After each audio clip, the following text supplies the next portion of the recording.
up guys, it's Lions Lane Photography and I'm here to review my 14-24 2.8 awesome lens. Now this lens, it's a wide angle that goes from 14 to 24, pretty bright being a 2.8, and it's a gold ring Nikon. It's great from everything from doing landscape shots to doing wedding photography. It's not used too much in wedding photography, maybe in very few places such as maybe the scenery or the church, because it's hard to get wide-angle church shots of everyone in the whole photo. And let me tell you what I use this for specifically. I also use it for real estate photography.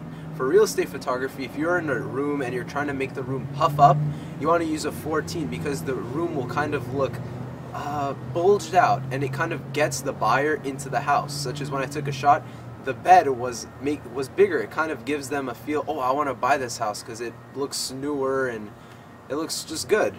When you're at the beach and you want to get a nice wide angle shot, you want to get the pier, you want to get the clouds, you want to get the beach as well as the water. This makes for a perfect combo because it gets you a nice wider angle. And the 2.8 really helps. You would think that the bokeh isn't too good on this because usually wide angles don't have as good a background out of focus as say a 70mm, but this does a really good job. I'll put a photo right after I say this. It looked really good.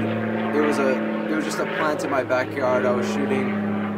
And it also, you should see how much focus it can do. Like, even though it's such a wide angle, everything is in focus, which makes this pretty nifty.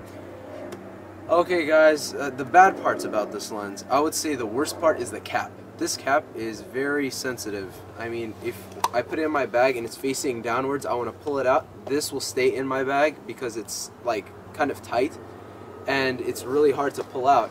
Another thing, see that front element? That is really difficult to put a filter on. You can't exactly put a filter on it.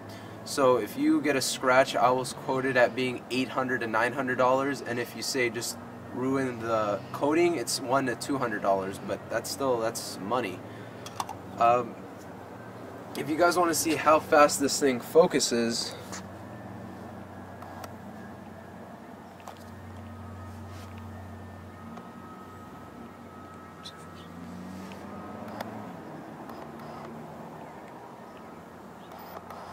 that's pretty fast, even though it's a very short range.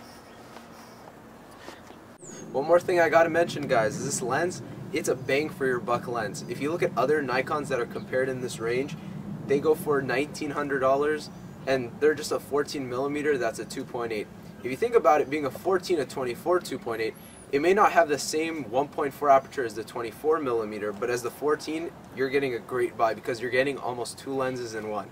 And another thing, when it comes to lenses, when it comes to Canons and Nikons, I'm not really picking one or another unless one has an upper hand over the other. And Nikon's wider angle has definitely better coverage than Canon's, because to me Canon has a sharper telephoto, to me Nikon has a sharper wide angle, and that's why I went with this 14 to 24 because it does such a good job. And I have to recommend this to everybody out there who owns a Nikon camera because it's just one work of art.